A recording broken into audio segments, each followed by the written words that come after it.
Hello dear students, welcome to Sci classes. Previous class रे आमे ए हीरो रो विषयटी को भल भाव पढ़ी वर्तमान से जो सब सिंगल वर्ड्स आउ सिनोनिम्स अच्छी ताकू आमे डिस्कसन करिबा। मु एठी गोटे कथा कही रखिबी कि तुमे माने जदि भोकाबुलारी को स्ट्रंग कर तेबे तुमर इंग्लिश लैंग्वेज स्ट्रंग हबो आउ एई कथाटी को भल भाव सबुदिन मन रखिब। तेणु वर्तमान आस आमे ए हीरो चैप्टर सिंगल वर्ड गुड़ी को प्रथमे पढ़िबा। देख number 1, a person who is suffering or suffers from tuberculosis is dash. एक व्यक्ति जी कि ट्यूबरक्लोसिस द्वारा आक्रांत होइथांती ताको आमे कौन कहिबा? मने पकाओ तुम बही रे कौन थिला ना कंजप्टिव। कंजप्टिव होउजंती से लोक बा से व्यक्ति जी कि जखमा द्वारा आक्रांत। Then number 2, look at something or somebody glaringly without batting eyelids. आखि पता न पकई जन को कंटिन्यूअसली भाव में अनेक रहिबा को कौन कहिबा ना fixedly FIXEDLY। Then number 3, to speak in a quiet and unclear voice. शांत बा धीर स्वर रे कथा कहिबा को आमे कौन कहिबा? Mumble MUMBLE। मम्बल हैला कौन ना धीर स्वर रे कथा कहिबा को आमे कौन कहिबा ना मम्बल कहिबा। देन नंबर 4 रे कौन अच्छी देख? an idea or plan of action that is suggested। ता कौन कहिबा ना proposition। proposition होची प्रस्तावित योजना। Then 5, to walk on the front part of the foot with heels off the ground।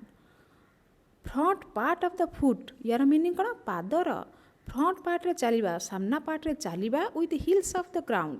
Ground रे हमर हिल्स बा गोइठी लागिबनी ताको आमे कौन कहिबा ना टिप टूट।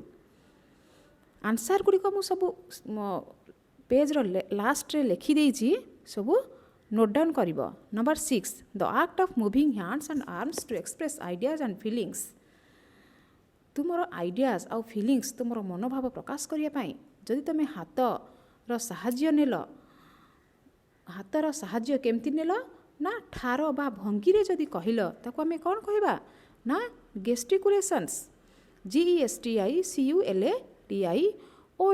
Then number 7, a ghost like appearance। A ghost like appearance यार मीनिंग कौन ना भूत परी देखा जिबा apparition। Number 8, cover completely encase। The act of making a low continuous sound कौन कहिबा ना the act of making a low continuous sound humming HUMMING गुणु गुणु हेबा। देन देख तुमर सिनोनिम अच्छी एगुड़ा सब उत्तर अच्छी ताकू नोट करिवो। देन देख सिनोनिम बा समार्थबोधक शब्द। सिनोनिम्स कहले कौन? समार्थबोधक शब्द। देख 1 रे अच्छी ब्रेभेरी, तार सिनोनिम है बोल्डनेस बा साहसिकता। 2, स्नियर्ड, स्नियर्ड मीनिंग जोक्ड और जियर्ड उपहास करिबा। देन 3, स्ट्रेंथ, स्ट्रेंथ रो सिनोनिम है स्टामिना बा सामर्थ्य। Number 4, suppose, think or assume मने करिबा।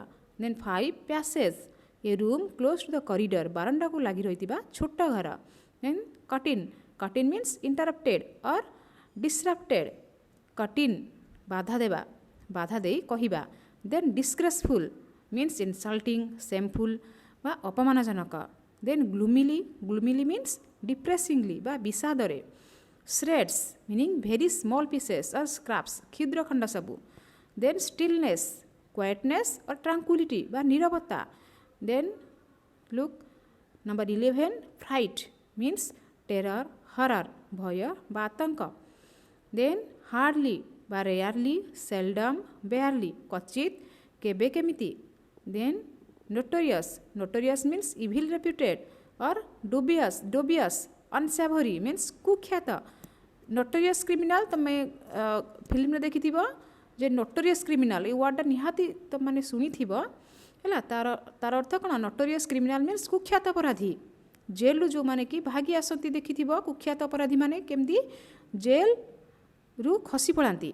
देन बर्गलार मीन्स रबर और डकायत। नंबर 15 ट्रेमेंडियसली मीन्स सब्सटेंशियली और कन्सिडरेबली यार अर्थ है विशेष भाव में प्रशंसा करवा बा भल पाइबा। देन रिलीव्ड मीन्स कंसोल्ड आश्वस्ति लाभ करवा।